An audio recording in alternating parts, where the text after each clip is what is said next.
she talked about Monica Lewinsky in the 90s. I mean, I think that we're trying to say in the about Monica Lewinsky in the 90s. She called her a narcissistic Looney Tune in the 90s, and that's a nasty thing to say about somebody. In a private conversation that came out recently. But private or public, that's still a nasty thing to say about somebody. No. First of all, it's actually not that nasty.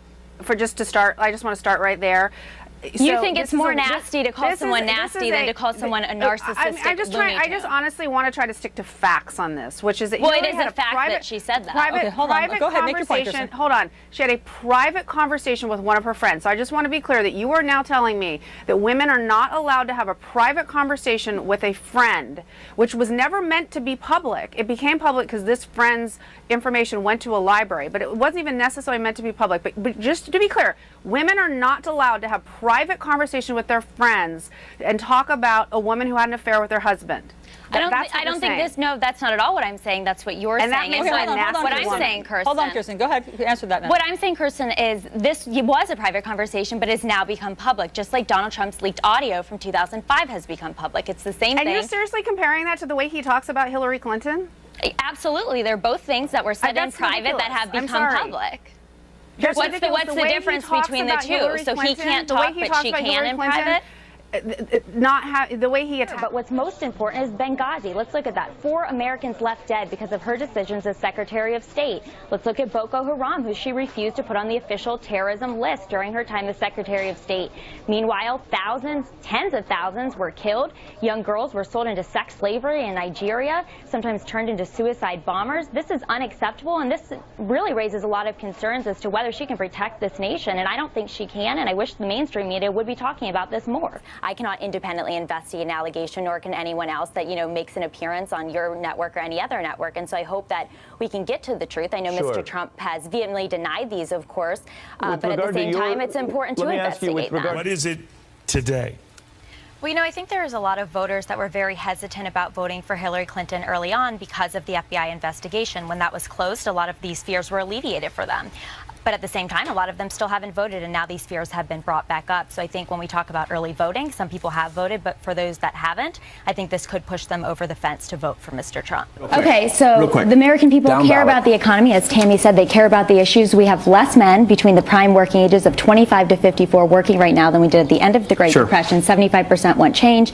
Donald Trump's going to tell them ultimately how he's people are feeling it in their biggest thing that we should be concerned about is if she was asked, she would be likely to lie like she does with so many other things. So he's claiming these are false allegations. He's saying that there will be evidence coming out later today to discredit these allegations. And if that is the case, I think those are ugly words to make allegations against someone of sexual assault. This is a serious problem.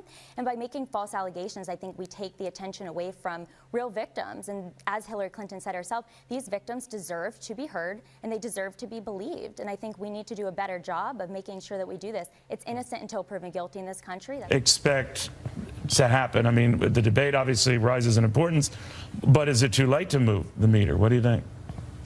I don't think we're going to see a lot of movement within the bases on either side, but with the undecided voters, like I mentioned earlier, I think there's more of them than people even realize, and I think we're going to see movement, and we could see a lot of movement in these polls. Earlier on in the day on MSNBC, you guys said that between 2 and 10% of allegations are false allegations, and that's only accounting for allegations reported to police. So we don't even know if that number could potentially be a lot higher for allegations like these not reported to the police. So I think that we need to, like I said, have an independent fact finder really take a look at each one of these individual cases and find the facts. And I think that's what the American people should look at as we head closer and closer to November 8th. Madison. They're not mentioning these things because Mr. Trump isn't under investigation by the FBI. What most Americans are very happy about is the fact that the FBI is sending a clear message that nobody is above the law, including Mrs. Clinton herself. People are sick of the same old in Washington. They're sick of politicians being held to be above the law and thinking that they are above the law. Hillary Clinton is finally being held to the standard that she deserves to be held to, which is the same standard someone like you or I would be held to. They're opening the investigation. They're not holding off. They have this information. It's come to light, and they need to open that investigation up, and that's what they've done. As Mr. Trump said yesterday, people are happy that the FBI is righting their wrong in this first investigation, which was very inefficient. that vote be? I think he's 100% correct. It's not over until it's over, and the only poll that I care about and many of the American people care about is the polls on Election Day. I think the mainstream media is showing their bias now more than ever before. I mean, look at the debate on Wednesday. They called Hillary basically the winner before she ever walked on the stage, and I think that's what they're doing in regards to November 8th. Do you agree with Ed? I mean, this kind of like wishful thinking that this could actually turn out to be closer than expected? Well, first of all, I think he's going to win. Oh, really? So Romney has definitely been fully vetted as he ran for president in 2012. What I think is really important here is the message that Mitt Romney becoming Secretary of State would send, and that's a message of party unity. I mean, you know what? Mean names and language that some people maybe don't like is not going to kill Americans, but the reality is that Hillary Clinton, her decisions have killed Americans. We look at the 4 Americans left dead in Benghazi. We look at so many young women in Nigeria that were kidnapped by Boko Haram, sometimes sold into sex slavery or turned into suicide bombers. That simply could have been prevented in a lot of instances if Hillary Clinton, under her State Department, would have been willing to put Boko Haram on the official terrorism list. And this is something she wasn't willing to do. So she has not been a supporter of women, and I think Donald Trump has. And like I said, we can look at that back to 20, 30 years ago before he was ever in the public light as a politician.